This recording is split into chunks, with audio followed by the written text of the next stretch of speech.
Let me try and rush through with some clarity as well. No?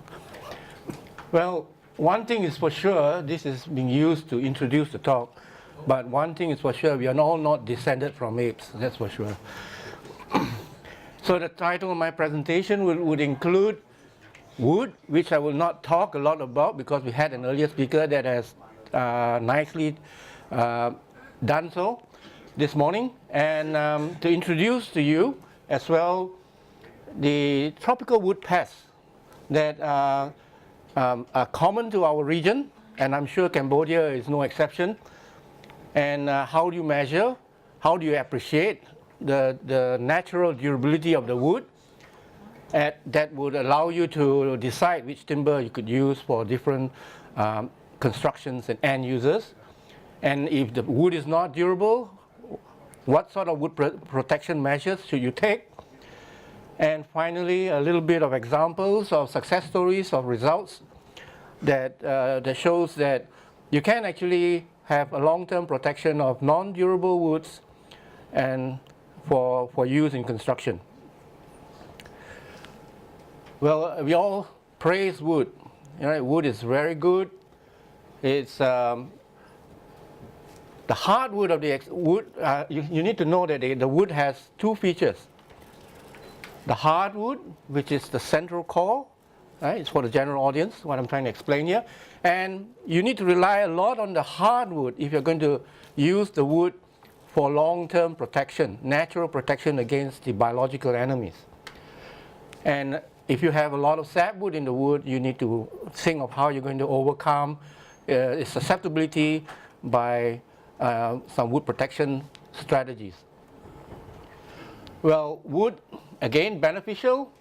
You have a lot of timbers species, and they provide you with a wealth of opportunities to use them, as well as forests that mitigate climate change. This is just a very quick, good example of how wood is so environmentally friendly. When you compare with other materials, wood always comes up on top because it uses low embodied energy to produce wood products compared to the other alternative materials. So wood is really good, actually, if you think in terms of those.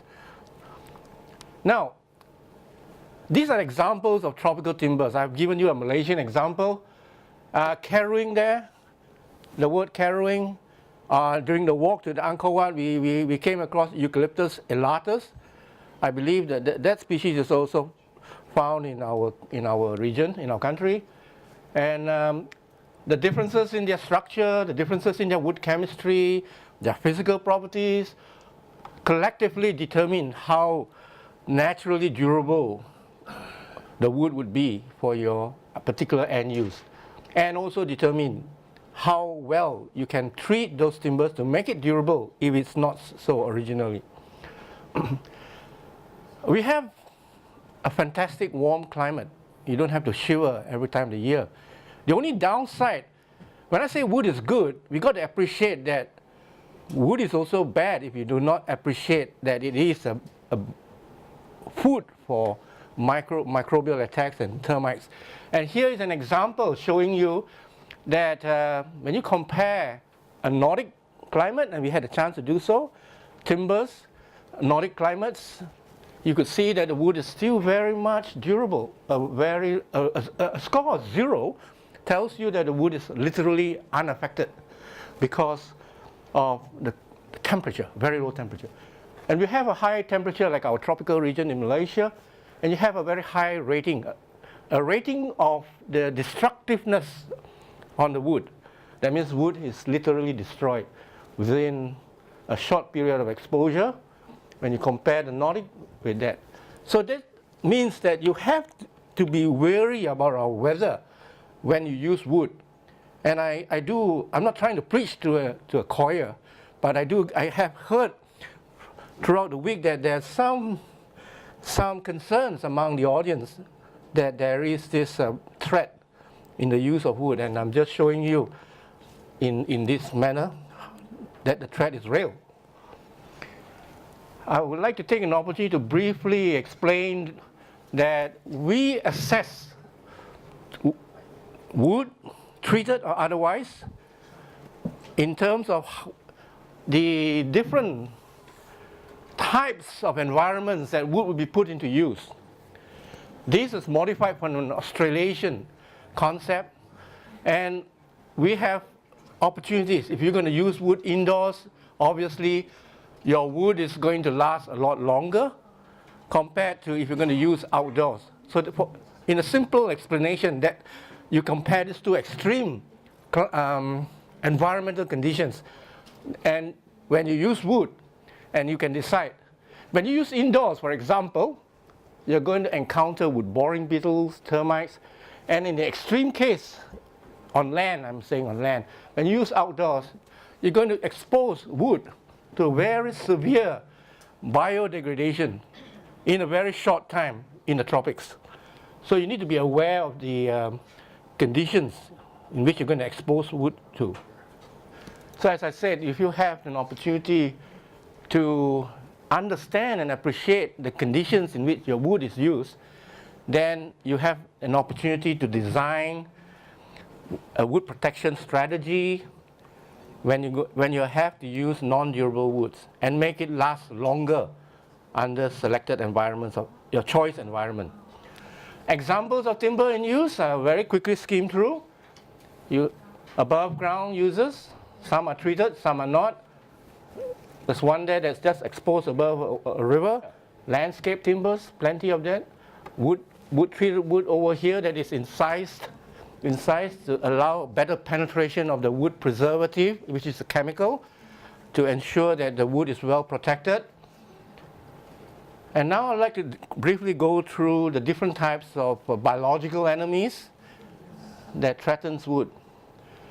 Well, if wood were to use in ground context, in the tropics, for example, and this particular wooden pole has been used for a long time and exposed to the ground, and you have a combination of a decay, characteristic soft rot decay, which I'll tell you a little bit more later. So this is the sort of environment that predisposes wood to a specific types of biological enemies compared with different environments. Like this example, for example, soft rot attack in wood here because it's been in ground contact. The other one on the right is a very durable timber. Let me assure you that no wood is immune to biological degradation. This is a 50-year-old timber. It's Melanocarpus hemii. We call it Chengal. It's endemic in Malayan Peninsula.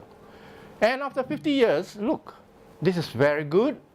You get superficial attack by soft rot. But which is still good, despite the attack. You can still use it for another 50 more years. Why not? Another example of soft rot attack in wood, in ground contact. A lot of opportunities to identify whether the wood is attacked by soft rot or other forms of wood decay. Microscopy is an excellent tool in which to study the extent of whether you are having a severe soft rot or other types of wood decay fungal attacks.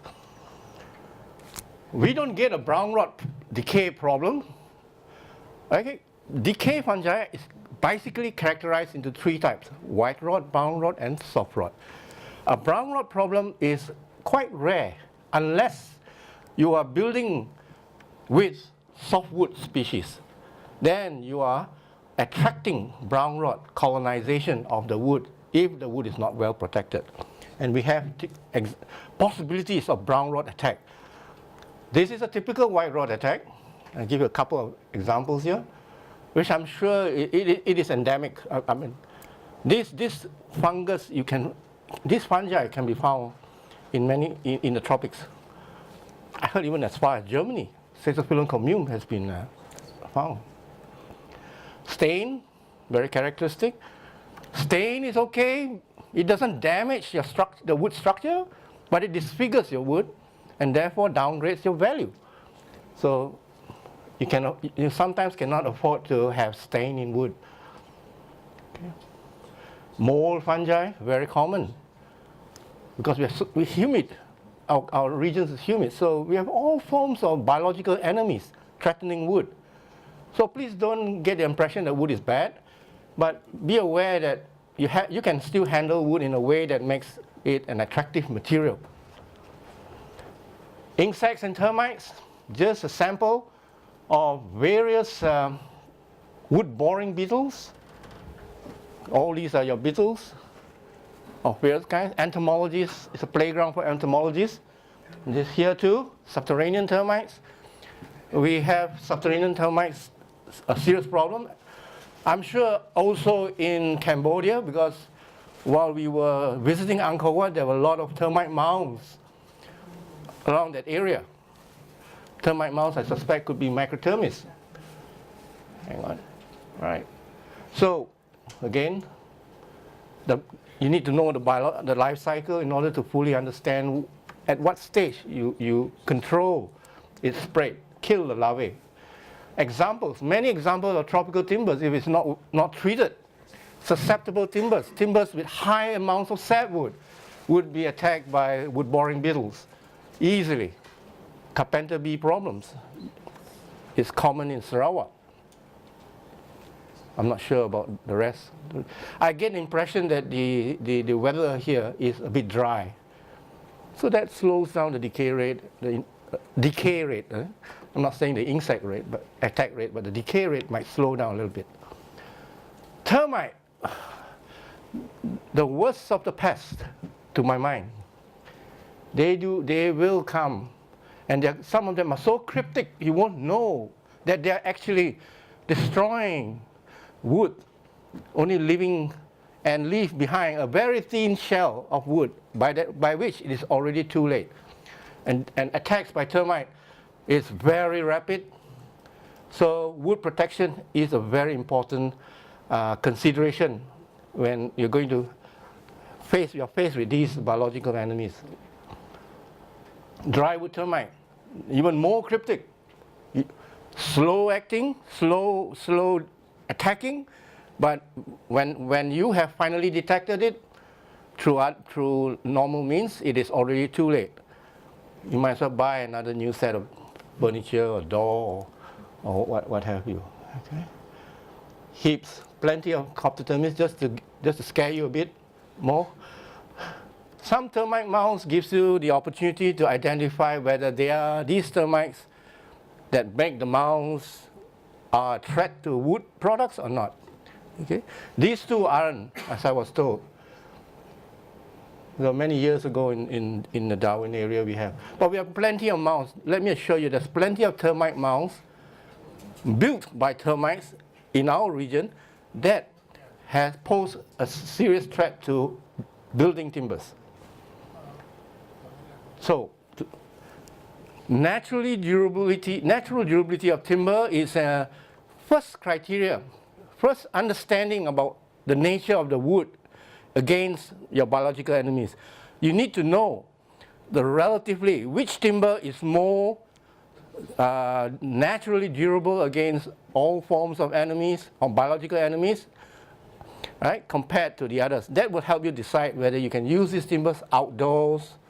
Right? If you can use a naturally durable wood outdoors, surely it's not an issue using them indoors. But if you find that these timbers are not naturally durable, you need to treat it, and that's where my interest is. So we have a relative classification. Thank you. Here, how you rate the timbers from naturally durable and non-durable.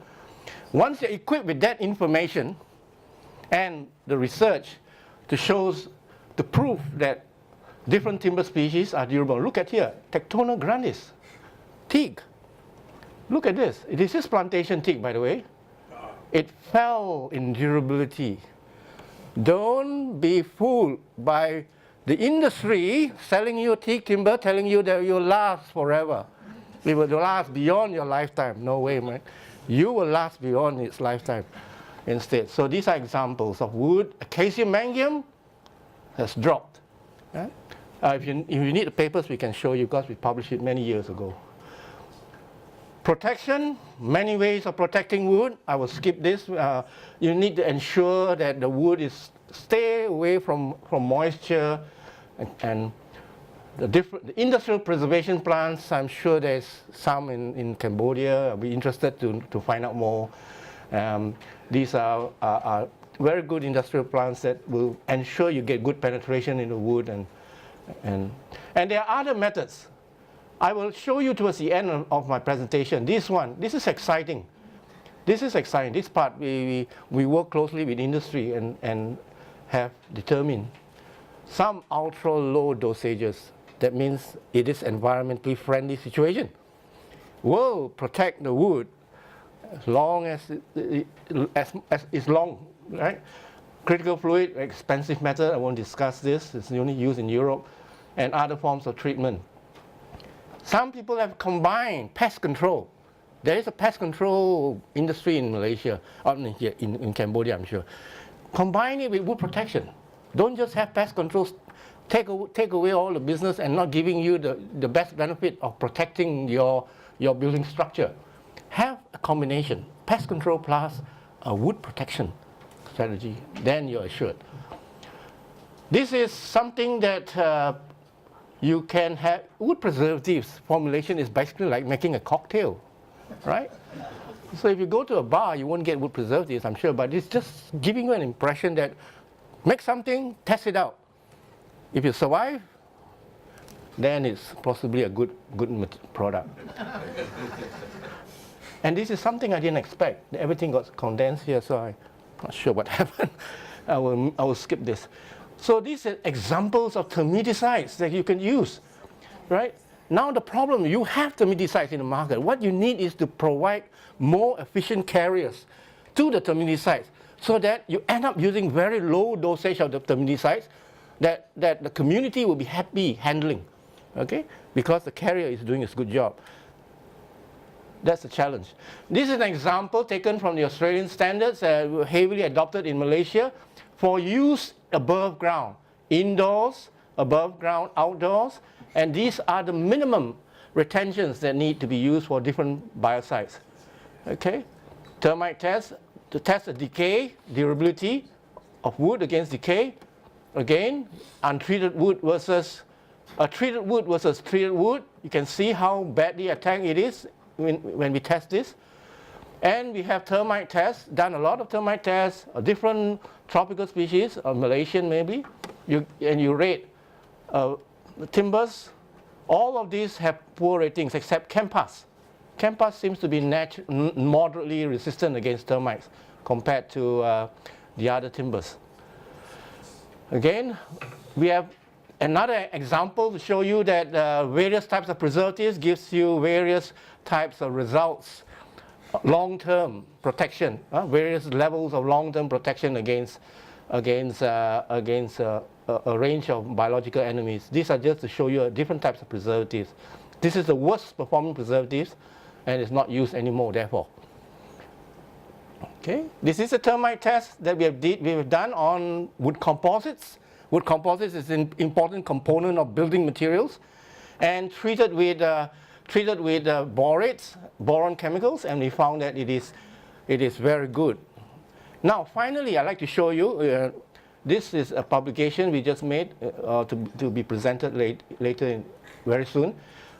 Envelope treatments, microemulsion pyrethroid with very low dosages. They gave very excellent wood protection, and the treated wood has been previously weathered according to your hazard classes that's going to be used, and very severely weathered, and therefore it has stood the stress of the weathering, and the treated wood is subjected to termite test, and here you go, very high protection. So you can safely use it for long-term protection. This is my final slide, and just to say that if you have any concerns about wood in the natural environment, don't be, because there are ways to overcome it by wood protection and the use of naturally durable wood, and the benefits that you will have in using those strategies to put wood in a good light again. Thank you, Howard. I didn't know I exceeded. Thank you, Dr. Wong. I know we're over time, but there's nothing but to do but lunch, so I'll take one question. One question. What was that? You can mic over to me after you're done. Okay. What about the presentation? Should I do that now? No, I'm gonna do it. You can do You it? can't do it to yourself. Okay. I'm going to turn the microphone over to Steve Amber. There's a question. Oh, there was a question. You have a question? Let's get the microphone over there. Dr. Sharma, you have a question? Thank you for your nice presentation. In recent years, we are importing Malaysian logs in huge amount in Nepal. My query is there any possibility to transfer insect and pest from Malaysia to Nepal? I'm worried about this. Sorry, yeah, I mean, this is a very important thing that has to be taken between two governments, you know. If you're going to sell timber, you got to fumigate it, and I assume that there's an agreement to do that, or a practice IPSM 615, where you got to heat treat the wood. But I'm not sure in what form. If it's logs, then you probably fumigate in a container, right? And when you arrive Nepal, well, Nepal is a landlocked country anyway. You got to arrive somewhere, and then you got to make sure that the pests are killed before you arrive. So if those precautions are taken as mandatory by FAO and regulatory authorities, you should not get a pest problem. By and large, it does not occur. It will not occur. You will not show up. You will not migrate. Yeah. Have you? I mean, we can talk about this outside later. Okay. Thank you very much. Thank you. Yeah.